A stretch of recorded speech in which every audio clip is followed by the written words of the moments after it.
अब हम करेंगे मेटल्स एंड नॉन मेटल्स का क्विक रिवीजन। ठीक है, तो देखो मेटल्स एंड नॉन मेटल्स में पहले हम पढ़ेंगे फिजिकल प्रॉपर्टीज ऑफ मेटल्स। देखो फिजिकल प्रॉपर्टीज का मतलब होता है कि कोई सब्सटेंस अपीयरेंस में कैसा है, दिखने में कैसा है, फिजिकली कैसे बिहेव कर रहा है। और हम पहले पढ़ेंगे फिजिकल प्रॉपर्टीज ऑफ मेटल्स। देखो मेटल्स मरकरी और गैलियम को छोड़ के बाकी सारे के सारे जनरली क्या होते हैं, सॉलिड। और मरकरी और गैलियम क्या होते हैं, लिक्विड होते हैं। तो ये इनकी फिजिकल स्टेट है। लस्ट्रस, लस्ट्रस का मतलब होता है कि जब लाइट पड़ेगी तो वो रिफ्लेक्ट करता है लाइट को। ठीक है, मतलब शाइनी सरफेस होता है। ठीक है, तो जनरली मेटल्स कैसे होते हैं बेटे, शाइनी सरफेस वाले लस्ट्रस होते हैं। ठीक है, मेलिएबल, मेटल्स कैसे होते हैं, मेलिएबल। इसका मतलब होता है कि अगर हम उनको हिट करें, ठीक है, तो हिट करके उन्हें शीट में कन्वर्ट कर सकते हैं। एक्सेप्शन है यहाँ पे जिंक। ठीक है, डक्टिलिटी, यहाँ पे हम जो जनरली पढ़ रहे हैं अभी वो मेटल्स की फिजिकल प्रॉपर्टीज पढ़ रहे हैं। तो मेटल्स कैसे होते हैं बेटे, डक्टाइल होते हैं। डक्टाइल का मतलब होता है कि उन्हें वायर में कन्वर्ट किया जा सकता है। ठीक है, और जिंक यहाँ पे भी एक्सेप्शन है। ठीक है, जनरली मेटल्स होते हैं हार्ड, सोडियम और पोटेशियम, जो कि ये भी मेटल्स हैं, लेकिन ये सॉफ्ट होते हैं। ये इतने सॉफ्ट होते हैं कि इन्हें नाइफ से कट किया जा सकता है। ठीक है, मेटल्स में जनरली फ्री इलेक्ट्रॉन्स होते हैं, और फ्री इलेक्ट्रॉन्स होने की वजह से ये क्या होते हैं, ये गुड कंडक्टर होते हैं। हीट और इलेक्ट्रिसिटी के ये क्या होता है, गुड कंडक्टर। जैसे सिल्वर और कॉपर, ये क्या होता है, इलेक्ट्रिसिटी के गुड कंडक्टर होते हैं। वहीं पे जो लेड होता है वो लीस्ट एफिशिएंट होता है किस चीज के लिए, हीट के लिए। ठीक है, इसी तरीके से आयरन, बिस्मथ और मर्करी ये क्या होते हैं, पुअर कंडक्टर्स होते हैं जनरली। ठीक है, डेंसिटी, जनरली मेटल्स की जो डेंसिटी होती है वो हाई डेंसिटी होती है। कैसी डेंसिटी होती है, हाई।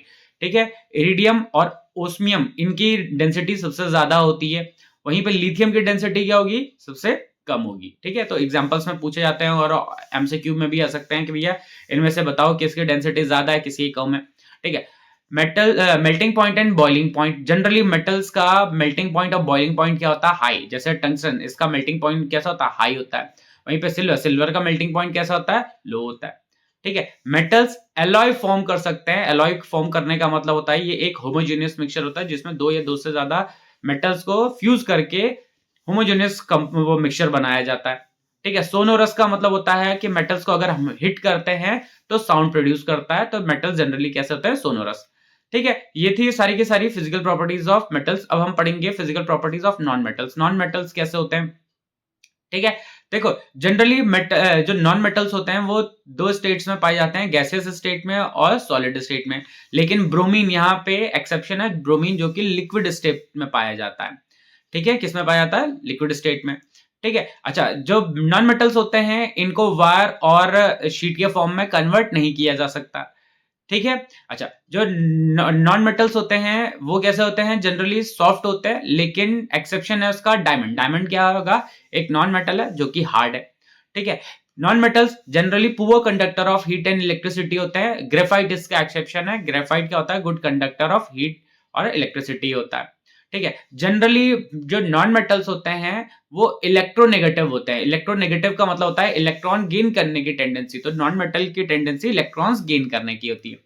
ठीक है, रिएक्टिविटी, नॉन मेटल्स ऑक्सीजन के साथ रिएक्ट करके एसिडिक और न्यूट्रल ऑक्साइड्स बनाते हैं। क्या बनाते हैं बेटे, एसिडिक और न्यूट्रल ऑक्साइड्स बनाते हैं। मेल्टिंग पॉइंट और बॉइलिंग पॉइंट, नॉन मेटल का मेल्टिंग पॉइंट और बॉइलिंग पॉइंट कैसा होता है, लो होता है। ठीक है, तो ये physical properties of non metals थी। अगर हम डिफरेंस देखेंगे तो डिफरेंस मेटल्स और नॉन मेटल्स में देखते हैं, तो मेटल्स क्या होते हैं, गुड कंडक्टर, और नॉन मेटल्स क्या होता है, बैड कंडक्टर। मेटल्स मेलिएबल होते हैं, नॉन मेटल्स नॉन मेलिएबल होते हैं। मेटल्स डक्टाइल होते हैं, नॉन मेटल्स नॉन डक्टाइल होते हैं। ठीक है, मेटल्स सोनोरस होते हैं, हिट करने पे साउंड प्रोड्यूस करते हैं। नॉन मेटल्स साउंड प्रोड्यूस नहीं करते। इनका टेंसाइल स्ट्रेंथ, अगर आप पकड़ोगे खींचोगे तो ये आसानी से ब्रेक नहीं होगा। तो मेटल्स का टेंसाइल स्ट्रेंथ हाई होता है, नॉन मेटल्स का टेंसाइल स्ट्रेंथ लो होता है। इनकी डेंसिटी हाई होती है और नॉन मेटल्स की डेंसिटी लो होती है। ठीक है, अब हम पढ़ेंगे chemical properties of metals, metals की केमिकल प्रॉपर्टीज। ठीक है, मेटल्स की केमिकल प्रॉपर्टीज। ठीक है, reaction of metals with air, air के साथ। देखो मेटल्स को जब ऑक्सीजन के साथ ट्रीट करते हैं तो क्या बनाते हैं बेटा, ये मेटल ऑक्साइड बनाते हैं। और मेटल ऑक्साइड कैसे होते हैं, ये बेसिक नेचर के मेटल ऑक्साइड कैसे होते हैं, बेसिक नेचर के।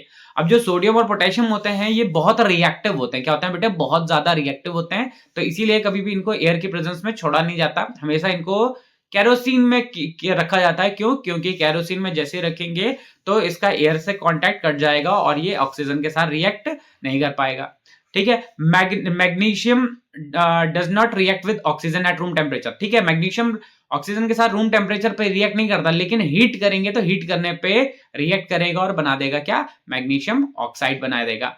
और जब मैग्नीशियम बर्न होगा तो डेजलिंग फ्लेम के साथ बर्न होगा। ठीक है। सिल्वर, प्लैटिनम, गोल्ड एयर के साथ रिएक्ट नहीं करते हैं। ठीक है। अगला है कि रिएक्शन विद वाटर।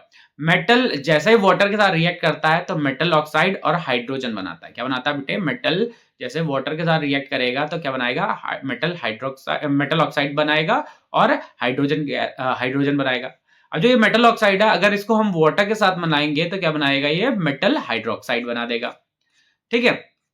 अब जैसे सोडियम और पोटेशियम कोल्ड वाटर के साथ क्या करते हैं, विगोरसली, मतलब जैसे ही आप कोल्ड वाटर के साथ मिलाओगे तो तुरंत एक्सप्लोजन हो जाएगा। क्यों? क्योंकि जैसे ही ये सोडियम और पोटेशियम वाटर के साथ रिएक्ट करेंगे तो मेटल ऑक्साइड, हाइड्रोजन गैस और हीट एनर्जी इवॉल्व होगी और जो हाइड्रोजन गैस प्रोड्यूस हो रही है वो तुरंत फायर कैच कर लेगी और वहां पे एक्सप्लोजन हो जाएगा। ठीक है। वहीं पे एल्यूमिनियम, जिंक, आयरन ये कोल्ड वाटर या हॉट वाटर के साथ रिएक्ट नहीं करते, इन्हें रिएक्ट करवाने के लिए हमें स्टीम प्रोड्यूस करनी पड़ती है। ठीक है, स्टीम बनाते हैं। ठीक है। लेड हो गया, कॉपर हो गया, सिल्वर हो गया, गोल्ड हो गया, ये वाटर के साथ किसी भी स्टेट में, किसी भी फॉर्म में रिएक्ट नहीं करते। ठीक है। Reaction of metal with acid, reaction acid का रिएक्शन मेटल के साथ। ठीक है। मेटल जैसे डाइल्यूट एसिड के साथ रिएक्ट करता है तो सॉल्ट बनाता है और हाइड्रोजन गैस प्रोड्यूस होता है। जैसे मैग्नीशियम को अगर हम किसी मेटल को जैसे अगर हम HCl के साथ रिएक्ट करवा रहे हैं तो क्लोराइड जो सॉल्ट है वो क्लोराइड का सॉल्ट बना रहा है और साथ में हाइड्रोजन गैस प्रोड्यूस कर रहा है। वहीं पे अगर हम मेटल को सल्फ्यूरिक एसिड के साथ रिएक्ट कराएंगे तो मेटल सल्फेट जो सॉल्ट बनेगा वो मेटल सल्फेट बनेगा और हाइड्रोजन गैस प्रोड्यूस होगी। ठीक है। मेटल नाइट्रिक एसिड के साथ रिएक्ट करके हाइड्रोजन गैस प्रोड्यूस नहीं करते। जैसे जनरली HCl और H2SO4 के साथ रिएक्ट करके हाइड्रोजन गैस तो बना रहता, लेकिन नाइट्रिक एसिड के साथ रिएक्ट करके हाइड्रोजन गैस नहीं बनाएगा। क्यों? क्योंकि नाइट्रिक एसिड एक स्ट्रॉन्ग ऑक्सीडाइजिंग एजेंट होता है और अगर हाइड्रोजन प्रोड्यूस होगा तो वो नाइट्रिक एसिड उस हाइड्रोजन को ऑक्सीडाइज कर देगा, किस फॉर्म में, किसमें, वाटर में ऑक्सीडाइज कर देगा और खुद नाइट्रोजन ऑक्साइड में रिड्यूस हो जाएगा। ठीक है। मैग्नीशियम और मैग्नीज डाइल्यूट नाइट्रिक एसिड के साथ रिएक्ट करके हाइड्रोजन गैस बनाते हैं। जैसे यहाँ पे दिख रहा होगा, मैग्नीशियम नाइट्रिक एसिड के साथ रिएक्ट कर रहा है, हाइड्रोजन गैस बना रहा है। मैग्नीज नाइट्रिक एसिड के साथ रिएक्ट कर रहा है और हाइड्रोजन गैस बना रहा है। ठीक है। अगला है बेटे रिएक्टिविटी सीरीज। रिएक्टिविटी सीरीज में हमने क्या किया हुआ है, जो एलिमेंट्स हैं इनको अरेंज कर रखा है इनकी रिएक्टिविटी के हिसाब से। मतलब जो सबसे ऊपर रखा हुआ जो एलिमेंट है वो क्या है बेटे, मोस्ट रिएक्टिव, और सबसे नीचे जो एलिमेंट है वो सबसे कम रिएक्टिव। ऊपर से नीचे आते समय रिएक्टिविटी क्या होती जाती है, घटती जाती है। और जो ये रिएक्टिव मेटल होते हैं वो लो रिएक्टिव, जैसे ऊपर वाला मेटल है नीचे वाले मेटल को उसके कंपाउंड से डिस्प्लेस कर सकता है बेटे। ठीक है। अगला है reaction of metal with solution of other metal salt. मतलब रिएक्टिव मेटल जब किसी दूसरे मेटल सॉल्ट के साथ रिएक्ट करेगा तो अगर वो ज्यादा रिएक्टिव है उसके, मतलब जो जिसके सॉल्ट के साथ रिएक्ट कर रहा है तो वो उसको डिस्प्लेस कर देगा। जैसे यहाँ पे हमारे पास क्या था, कॉपर सल्फेट था, आयरन है। कॉपर देखो अगर आप चेक करोगे तो कॉपर का है, कॉपर ये है। आयरन का है, आयरन ये। तो आयरन कॉपर से ज्यादा रिएक्टिव है। आयरन क्या है बेटे, कॉपर से ज्यादा रिएक्टिव है। तो आयरन क्या करेगा, कॉपर को डिस्प्लेस कर देगा। ठीक है, कॉपर को डिस्प्लेस कर दिया, हटा दिया उसने। ठीक है। अगला है reaction of metals with chlorine. Metal का रिएक्शन किसके साथ, क्लोरीन के साथ। ठीक है। तो मेटल अगर क्लोरीन के साथ रिएक्ट करता है तो क्या बनाता है बेटे, मेटल क्लोराइड बनाता है। ठीक है। और जो ये मेटल क्लोराइड बनता है ये कैसा कंपाउंड होगा, ये एक आयनिक कंपाउंड होगा। जैसे NaCl के साथ रिएक्ट करके NaCl बना रहा है तो NaCl क्या है, एक आयनिक कंपाउंड है। जैसे कैल्शियम Cl के साथ रिएक्ट कर रहा है तो क्या बना रहा है, कैल्शियम क्लोराइड। तो कैल्शियम क्लोराइड भी एक आयनिक कंपाउंड है। अब जब हमने आयनिक कंपाउंड पढ़ लिया तो उसकी प्रॉपर्टीज भी देखेंगे कि आयनिक कंपाउंड कैसे होते हैं बेटा, हार्ड होते हैं। क्यों होते हैं, बिकॉज इनके बीच में जो आयंस के है इनके बीच में एक स्ट्रॉन्ग फोर्स ऑफ अट्रैक्शन होता है जिसकी वजह से ये कैसे होते हैं, हार्ड होते हैं। ठीक है। मेटल ये जो आयनिक कंपाउंड्स होते हैं ब्रिटल होते हैं, मतलब अगर आप उसे हैमर से हिट करोगे तो तुरंत पीसेस में ब्रेक हो जाएगा। ठीक है। इनका मेल्टिंग पॉइंट और बॉइलिंग पॉइंट कैसा होता है, हाई होता है। ये वाटर में सोल्यूबल होते हैं, लेकिन ऑर्गेनिक सॉल्वेंट्स होते हैं जो जैसे केरोसिन, पेट्रोल, इनमें इनसॉल्युबल होते हैं। ठीक है, ये सॉलिड स्टेट में इलेक्ट्रिसिटी कंडक्ट नहीं करते हैं, यानी कंपाउंड सॉलिड स्टेट में इलेक्ट्रिसिटी कंडक्ट नहीं करते हैं, लेकिन अगर हम वहीं पे अगर हम उसको फ्यूज्ड या फिर एक्वस स्टेट में कन्वर्ट करेंगे तो ये इलेक्ट्रिसिटी को कंडक्ट करेंगे। ठीक है, क्यों क्यों करते हैं? क्योंकि जैसे हम फ्यूज स्टेट में बनाते हैं तो जो आयंस है उनके बीच का जो फोर्स है वो वीक पड़ जाता है। ठीक है, अगला है मेटलर्जी, मतलब मेटल को कन्वर्ट करते हैं, मतलब मेटल को एक्सट्रैक्ट करते हैं उसके कंपाउंड से, मतलब जो नेचर में जो मेटल प्रेजेंट है वो कंपाउंड के फॉर्म में प्रेजेंट है, आपको क्या करना है, उसको कंपाउंड से निकालना है, उस फिनोमिना को, उस प्रोसेस को क्या कहते हैं, उस प्रोसेस को मेटलर्जी कहते हैं। ठीक है, अच्छा, मेटलर्जी के लिए पहले कुछ टर्म्स हैं, जैसे मिनरल्स मतलब ऐसे कंपाउंड्स जिनमें हमारा जो मेटल प्रेजेंट है, जिसको हमें एक्सट्रैक्ट करना है, वो अगर प्रेजेंट है तो उसे क्या कहते हैं, मिनरल्स। ओर्स क्या है, सारे मिनरल्स से हम मेटल्स को एक्सट्रैक्ट नहीं कर सकते, लेकिन जिन भी मिनरल्स से मेटल को एक्सट्रैक्ट कर सकते हैं उन्हें क्या कहते हैं, ओर। ठीक है, गैंग क्या होता है बेटे, जो ये इम्प्योरिटीज प्रेजेंट होती हैं, जैसे सिलिका हो गया, मड हो गया, जो ओर्स है उनमें जो ये इम्प्योरिटीज प्रेजेंट होंगी उनको क्या कहते हैं, गैंग कहते हैं। ठीक है, मेटलर्जी अभी बताया मैंने कि मेटल को एक्सट्रैक्ट करना, निकालने का जो प्रोसेस होता है उसे मेटलर्जी कहते हैं। ठीक है, अगला है एक्सट्रैक्शन ऑफ मेटल्स, मेटल्स को एक्सट्रैक्ट करने के स्टेप्स, मेटल किस तरीके से सेपरेट किया जा सकता है। ठीक है, तो देखो, the reactivity of element differ for different metals. देखो, अलग अलग मेटल्स के लिए क्या होगा, मतलब जो अलग अलग है मेटल्स, उनकी रिएक्टिविटी क्या होती है, अलग अलग होती है। अलग अलग होगी तो हम सेम प्रोसेस को यूज नहीं कर पाते हैं। जैसे हाई रिएक्टिव वाले मेटल्स होते हैं उनके लिए दूसरा मेथड यूज किया जाता है, जो लो रिएक्टिव वाले होते हैं, जो मीडियम रिएक्टिव वाले होते हैं, उनके लिए दूसरा करते हैं। तो जब हम एक्सट्रैक्शन करेंगे, उसमें जो पहला काम करना है, हमें क्या करना है, कंसंट्रेटेड ओर को मेटल में करना है। पहले देखो, कंसंट्रेटेड ओर क्या है, जब आप कंपाउंड को लेके आओगे, कहां से, नेचर से लेके आओगे, तो उसमें इंप्योरिटीज प्रेजेंट होंगी, पहले आप उन इंप्योरिटीज को रिमूव करोगे। जब वो इंप्योरिटीज रिमूव होंगी तो उन रिमूव होने के बाद जो मिल रहा है हमें, उसे कहते हैं हम कंसंट्रेटेड ओर। कंसंट्रेटेड ओर को हम कन्वर्ट करेंगे किसमें, मेटल में। कैसे करेंगे, रिडक्शन करके। क्या करेंगे, रिडक्शन करेंगे। ठीक है, जो ये कंसंट्रेटेड ओर है उसका रिडक्शन करते हैं। ठीक है, और रिडक्शन करने का जो मेथड है वो मेटल की रिएक्टिविटी पे डिपेंड करता है। जैसे अगर लेस रिएक्टिव वाले हैं, बहुत ज्यादा रिएक्टिव नहीं है, तो उनको हम क्या करेंगे, उनके ऑक्साइड्स को सिंपली हम हीट करेंगे। ठीक है, जैसे यहाँ पे देखो हमारे पास क्या था, ये ओर ऑफ मरकरी था, इसको हमने हीट किया तो देखो ऑक्साइड में कन्वर्ट हो गया। ठीक है, फिर इसके ऑक्साइड को भी अगर हम हीट करें तो देखो मेटल मरकरी सेपरेट हो गया। ठीक है, ये तो लो रिएक्टिव वाले थे। लेकिन अगर मॉडरेट रिएक्टिविटी वाले होते हैं, तो मॉडरेट रिएक्टिविटी वाले में जनरली जो ओर्स प्रेजेंट होते हैं वो किस फॉर्म में प्रेजेंट होते हैं, कार्बोनेट और सल्फाइड। ठीक है, कार्बोनेट और सल्फाइड के फॉर्म में प्रेजेंट होते हैं। तो हम क्या करते हैं, जो ये कार्बोनेट्स और जो सल्फाइड के जो ओर्स होते हैं उसको पहले कन्वर्ट करते हैं हम किसमें, मेटल ऑक्साइड में। मतलब हमने कंसंट्रेटेड ओर लिया, ठीक है, जो ये कंसंट्रेटेड ओर है वो कार्बोनेट का हो सकता है और सल्फाइड का हो सकता है। और अगर कार्बोनेट और सल्फाइड का अगर ओर है हमारे पास प्रेजेंट, तो हमें उन्हें मेटल ऑक्साइड में कन्वर्ट करना है। तो मेटल ऑक्साइड में कन्वर्ट किनको करते हैं, तो दो तरीके हो सकते हैं, एक होता है कैल्सिनेशन, दूसरा होता है क्या, रोस्टिंग। तो अगर आपके पास कार्बोनेट का ओर है, किसका है, कार्बोनेट का, तो कार्बोनेट का ओर का किया जाता है कैल्सिनेशन। और कैल्सिनेशन में क्या करते हैं कि जो ओर होता है उसको एब्सेंस ऑफ एयर में हीट करते हैं, मतलब एयर की एब्सेंस में उसे हम हीट करते हैं। जैसे यहाँ पे जिंक कार्बोनेट था, इसको एयर के एब्सेंस में हमने हीट किया और बन गया क्या, जिंक ऑक्साइड हो गया, बन गया। ठीक है, ऑक्साइड मिल गया। वहीं पे अगर हमारे पास सल्फाइड का ओर होता तो हम उसे प्रेजेंस ऑफ एयर में हीट करते। किसमें हीट करते बेटे, प्रेजेंस ऑफ एयर में हीट करते, और ये भी कन्वर्ट हो जाता है किसमें बेटे, ऑक्साइड में कन्वर्ट हो जाता। तो देखो दोनों मेथड से हमें ऑक्साइड मिल गया, कैल्सिनेशन और रोस्टिंग से हमें क्या मिल गया बेटे, ऑक्साइड मिल गया। अब जब ऑक्साइड मिल गया तो ऑक्साइड मिलने के बाद उसका हम करते हैं क्या, रिडक्शन। क्या करते हैं, रिडक्शन करते हैं, किसके साथ, कार्बन के साथ रिडक्शन करते हैं। ठीक है, कार्बन के साथ रिडक्शन करेंगे और हमें मिल जाएगा क्या, इम्प्योर मेटल। ठीक है, अब जैसे यहां पे हमारे पास क्या है, आयरन ऑक्साइड है। आयरन ऑक्साइड का हम रिडक्शन कर रहे हैं किसका यूज करके, एक आयरन से ज्यादा रिएक्टिव जो मेटल होगा उसका यूज करके। तो आयरन से ज्यादा रिएक्टिव मेटल जैसे एल्यूमिनियम है, एल्यूमिनियम का यूज किया हमने। और हमने यहाँ पे देखो ये एल्यूमिनियम आया, इसने Fe को डिस्प्लेस कर दिया, ठीक है। अच्छा, जो ये प्रोसेस होगा डिस्प्लेसमेंट का, जो ये प्रोसेस हो रहा है, इसमें हीट प्रोड्यूस हो रही है और ये हीट प्रोड्यूस हो रही है, इसको यूटिलाइज किया जा रहा है। एक्चुअली में जो यहाँ पे आपको रिएक्शन दिख रहा है बेटे, इस रिएक्शन को कहते हैं थर्माइट रिएक्शन। क्या कहते हैं? Thermite reaction.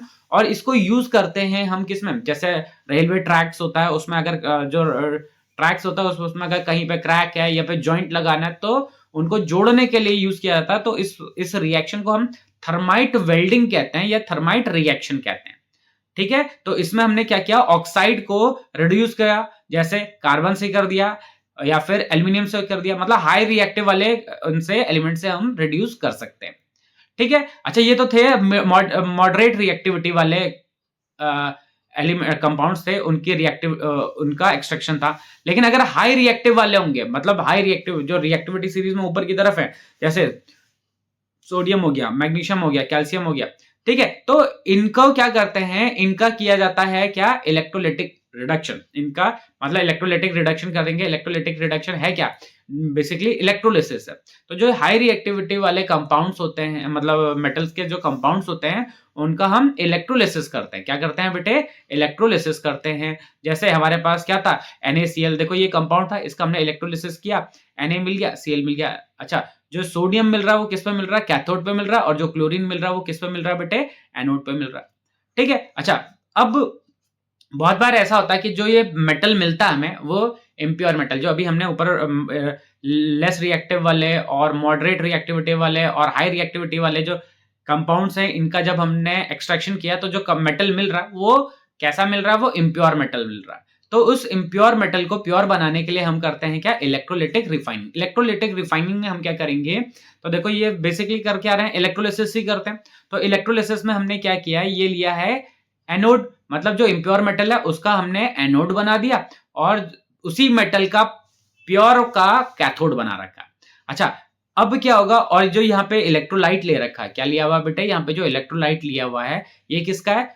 उसी मतलब जो जिस मेटल को हमें एक्सट्रैक्ट करना उसका ही इलेक्ट्रोलाइट लिया हुआ है। जैसे कॉपर का ही इलेक्ट्रोलाइट लिया रखा है, अगर हमें कॉपर एक्सट्रैक्ट करना है तो धीरे धीरे क्या होगा कि ये एनोड से ये जो मेटल है ये कहाँ ट्रांसफर होता जाएगा? इसमें, इस इलेक्ट्रोलाइट में, और इस इलेक्ट्रोलाइट से कहाँ जाएगा? कैथोड में। तो धीरे धीरे ये जो एनोड है ये इसका साइज कम होता जाएगा, ये थिन होता जाएगा और कैथोड जो प्योर मेटल है वो इस पे डिपॉजिट होने लगेगा कैथोड पे। और जो इम्प्योरिटीज है वो नीचे सेटल हो जाएंगी। उस इम्प्योरिटीज को कहते हैं बेटे हम क्या? एनोड मड कहते हैं, ठीक है। तो इस तरीके से इलेक्ट्रोलाइटिक रिफाइनिंग करके हम इम्प्योर मेटल को प्योर मेटल में कन्वर्ट कर सकते हैं, ठीक है। अगला है हमारा कोरोजन। कोरोजन हमने पढ़ा था भैया, कोरोजन के अंदर हमने पढ़ा था एक rusting of iron. Rusting of iron क्या होता है कि अगर हम किसी मेटल को, फॉर एग्जांपल आयरन को अगर हम एयर में, वाटर में या मॉइस्ट एयर के प्रेजेंस में रखेंगे कुछ टाइम के लिए, तो उसमें एक रेडिश ब्राउन सब्सटेंस जिसको हम कहते हैं रस्ट, वो डिपॉजिट होने लग जाता है और वो जो आयरन है वो हमारे मतलब यूज का नहीं बचेगा, उसकी स्ट्रेंथ क्या हो जाएगी? कम हो जाएगी, ठीक है। इस फिनोमेना को कहते हैं रस्टिंग। रस्टिंग से बचाने के लिए किया जाता है क्या? ये अलग अलग मेथड्स यूज किए जा सकते हैं, जैसे गैल्वेनाइजिंग किया जा सकता है, टिनिंग, इलेक्ट्रोप्लेटिंग, एलॉइंग किया जा सकता है, ठीक है। तो गैल्वेनाइजिंग में क्या किया जा सकता है कि थिन कोटिंग ऑफ जिंक और आयरन और स्टील की कोटिंग की जा सकती है, ठीक है। मतलब जो मेटल है उसके बाहर इनकी कोटिंग कर दो, ठीक है। टिनिंग में क्या करते हैं? टिन की कोटिंग कर देते हैं मेटल के बाहर। इलेक्ट्रोप्लेटिंग में क्या करते हैं कि जैसे कोई भी मेटल है उसके बाहर दूसरे मेटल की कोटिंग कर दो। जैसे आपने देखा होगा कि जो स्पून्स होती हैं वो बहुत चमकदार स्पून्स होती हैं। कैसे होती हैं? क्यों? क्योंकि उसके बाहर इलेक्ट्रोप्लेटिंग की रहती है। एलॉइंग क्या होता है? एलॉय क्या होता है बेटे? Homogeneous mixture. दो कंपाउंड्स हैं, दो एलिमेंट्स हैं, उनका होमोजीनियस मिक्सचर, उनको एक डेफिनेट प्रोपोर्शन में हमने मिलाया और हमें मिल गया क्या? एलॉय, ठीक है। अब जो ये एलॉय होगा उसमें क्या होगा? दोनों की प्रॉपर्टीज होंगी। जैसे ब्रास क्या होता है बेटे? कॉपर और जिंक का एलॉय होता है। ब्रॉन्ज क्या होता है? कॉपर और टिन का एलॉय होता है। और स्टेनलेस स्टील किसका होता है? आयरन हो गया, निकेल हो गया, क्रोमियम हो गया और कार्बन का एलॉय होता है, ठीक है। तो ये था बेटा हमारा metal and non metal chapter. फिर देखेंगे अब हम दूसरा चैप्टर।